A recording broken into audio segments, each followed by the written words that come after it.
ஒரு முழம் 10 ரூபா ரொம்ப ஜாஸ்தியாச்சே. கம்மி பண்ணி கொடுங்களேன். கம்மி பண்ணி கொடுங்களேன். அறுக்கலாம் முடியாதா? அப்படியா? ரொம்ப வேலை சொல்கிறீங்களே, கொஞ்சம் கம்மி பண்ணுங்களேன்.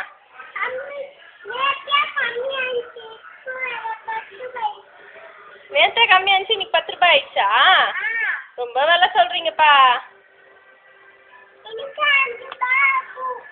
ஆஹா. சொல்லுங்கப்பா. அப்புறம் 5 ரூபான்றீங்க, 2 ரூபாய்க்கு கொடுங்க. ஆ 2 ரூபாய் இப்போ கொடு. இப்போ 2 ரூபா காசே கொடுக்க மாட்டேன். பூ கொடுக்குறியா சொல்லு. ஆ காசே நீ 2 ரூபாய் கொடுக்குற. வாடி பண்ண போகுதுன்னு எதுக்கு தர? போடா டே, நல்ல பூ எதுனோட போடா.